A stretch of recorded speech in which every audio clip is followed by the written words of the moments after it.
नमस्कार, मैं डॉक्टर अमित व्यास आज हाजिर हुआ हूँ एक ऐसे विषय पर चर्चा करने के लिए जो हमारे दैनिक जीवन में और हमारे मानवीय जीवन में काफ़ी सौभाग्य की प्राप्ति करा सकता है। और आज मैंने जो टॉपिक चुना है वो है एस्ट्रो टिप्स, यानी ऐसी कौन सी चीज़ें हमारे दैनिक जीवन में की जानी चाहिए जिससे कि हम अपनी समस्याओं का तो समाधान करें ही, साथ में आर्थिक विकास, मानसिक विकास और शारीरिक विकास करने में सफल हो सकें। देखिए, सबसे बड़ी बात क्या है कि 12 प्रकार की जो राशियां हैं, उन राशियों के धारकों को सभी को चाहिए कि कुछ 10-12 बातें हैं जिनका विशेष रूप से ध्यान रखना चाहिए। जिसमें पहली जो विशेष बात है वो ये है कि प्रत्येक व्यक्ति को, चाहे वो पुरुष हो या महिला या वो किसी भी राशि का जातक हो, उसे सूर्य को जल जरूर चढ़ाना चाहिए। क्योंकि सूर्य को जल चढ़ाने से जहाँ एक और हम सूर्य की पॉजिटिव एनर्जी को प्राप्त करने में सफल होते हैं, वहीं दूसरी ओर सूर्य चूँकि हमारे जीवन में यश, सम्मान, पद और प्रतिष्ठा दिलाने में सहायक माना गया है, तो ऐसी स्थिति में सूर्य को जल चढ़ाने से प्रत्येक व्यक्ति को यश, सम्मान, सौभाग्य की प्राप्ति होने में सफलता प्राप्त होती है। दूसरी जो एस्ट्रो टिप है वो ये है कि हमें अपने जीवन में किसी व्यक्ति को अपना गुरु अवश्य रूप से बनाना चाहिए। चूँकि आज के इस आधुनिक युग में और भागती दौड़ती ज़िंदगी में हमारे जीवन को सफल बनाने के लिए अगर कोई व्यक्ति अथवा महिला हमारा गुरु बनने में या हमारे गुरु के रूप में इस प्रकार का कोई ज्ञान, काउंसलिंग या किसी प्रकार का मार्गदर्शन हमें अगर मिलता है, तो निश्चित मान के चलिए कि हमारी काफ़ी सारी समस्याएं जो हैं वो हम आसानी से ख़त्म कर सकते हैं। तीसरी बात ये कि प्रत्येक व्यक्ति को अपने जीवन में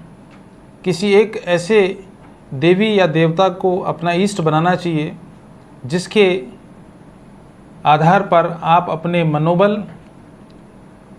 आपके लिए प्रेरणा के रूप में और आपके आत्मविश्वास को बढ़ाने में वो सहायक हो। आप चाहें तो गणेश जी को अपना इष्ट बना सकते हैं, शिव जी को बना सकते हैं, हनुमान जी को बना सकते हैं, या किसी और अन्य देवी देवता को भी आप अपना इष्ट बना सकते हैं। क्योंकि ऐसा कहा जाता है कि इष्ट जो बल है वो व्यक्ति के शारीरिक, मानसिक और उसके प्रेरणा का बहुत बड़ा सशक्त माध्यम होता है। जिस प्रकार गुरु व्यक्ति को ज्ञान देने में सफल होता है, वहीं हमारा इष्ट हमें किसी भी कार्य को करने की प्रेरणा देता है, हमारे आत्मविश्वास में वृद्धि करता है। इसीलिए किसी भी देवी देवता को आप अपना एक इष्ट बना लीजिए। हालांकि इस आधुनिक युग में व्यक्ति काम करने में दक्ष होते हैं,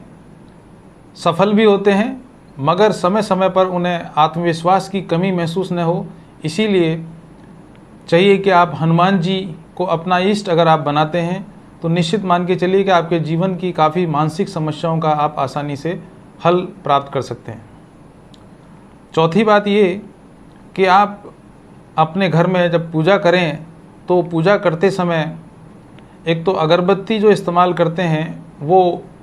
चूँकि बांस से बनी हुई होती है, और ऐसा शास्त्रोक्त है कि बांस से बनी हुई चीज़ों की अगरबत्ती अगर आप जलाएंगे तो घर में नेगेटिव एनर्जी डेवलप हो सकती है। तो इससे अच्छा है कि आप धूप बत्ती का सेवन करें। और अगर आप किसी भी देवी देवता की पूजा करते हैं तो सुबह नहाने धोने के बाद आपको संबंधित इष्ट की पूजा करना बहुत ही आवश्यक है।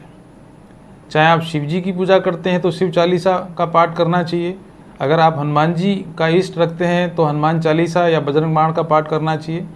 लेकिन एक विशेष बात यह है कि पूजा करते समय अगर आप चाहे 2 मिनट के लिए ही पूजा क्यों ना करें, लेकिन अगर आप 2 मिनट भी अगर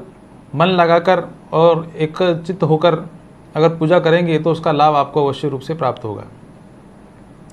5वीं बात ये कि आप जब भी घर से बाहर निकलें तो अपने पितरों की आशीर्वाद या माता पिता का आशीर्वाद लेके निकलें, और अगर व्यवहारिक नहीं हो तो आपके घर में जिन भी पितरों की फ़ोटो आपके पास में उपलब्ध है उसका दर्शन विशेष रूप से करके निकलें। और घर से जब बाहर निकलें तो गणेश जी के दर्शन करने से आपके जितने भी विघ्न हैं उनका नाश होगा, आप ये निश्चित मान के चलिए। और अगर आप चौपहिया वाहन से कहीं आते हैं या जाते हैं तो उसमें गणेश जी और हनुमान जी का फ़ोटो या प्रतिमा या किसी भी स्वरूप आकार अगर आपकी गाड़ी में रखा हुआ रहेगा तो निश्चित मान के चलिए कि गाड़ी की एक सफलता तो आपको प्राप्त होती ही है, बल्कि उस गाड़ी के माध्यम से आप अपने जीवन की सभी प्रकार की जो कार्य विधि है उसको आसानी से संपन्न करने में सफल हो सकते हैं। अगला जो टिप है वो ये है कि आप कोशिश करें कि काले रंग के वस्त्रों का सेवन नहीं करें, क्योंकि काले वस्त्र जो हैं सूर्य की जो नेगेटिव एनर्जी है उसको एब्जॉर्ब करते हैं। और स्वाभाविक सी बात है कि जैसी एनर्जी हमारे शरीर को एब्जॉर्वेशन के रूप में प्राप्त होगी वैसा ही हमारा शारीरिक और मानसिक स्थिति भी डेवलप होती है। तो ऐसी स्थिति में हिंदू संस्कृति के हिसाब से काला रंग पहनना अशुभता का कारक माना गया है। जहाँ तक सवाल है ग्रहों का, तो राहु उसका प्रतिनिधित्व करता है। तो ऐसी स्थिति में काले रंग के वस्त्रों का सेवन नहीं करें, और किसी आवश्यकता के अनुसार अगर आपको काले रंग के सेवन करना पड़े तो आप चाहे महिला हो या पुरुष हो कोई न कोई सफ़ेद या लाल रंग का वस्त्र या हैंकी या किसी और अन्य प्रकार के फॉर्म में आप उसका इस्तेमाल करेंगे तो निश्चित रूप से आपको उसका लाभ प्राप्त होगा। नेक्स्ट बात यह है कि हर शनिवार के दिन आपको अपने घर में एक घी का दीपक अवश्य रूप से जलाना चाहिए, जिससे कि हनुमान चालीसा करते समय, जब हनुमान चालीसा की हम बात करते हैं तो घी का दीपक जलाने से निश्चित रूप से हनुमान चालीसा का पाठ करने से तो हमें लाभ मिलता ही है, बल्कि वहाँ आसपास की जो नेगेटिव एनर्जी होती है वो भी ख़त्म हो जाती है। दूसरी बात जो सबसे महत्वपूर्ण है वो ये है कि हमारे घर में, चाहे हम किराए के मकान में रहें या स्वयं के मकान में रहें, घर में 2 पेड़ होना बहुत ही आवश्यक है। पहला पेड़ तो है तुलसी जी का, यानी तुलसी का पौधा अगर आपके घर में है और अगर आप उसको प्रतिदिन जल देते हैं, साथ ही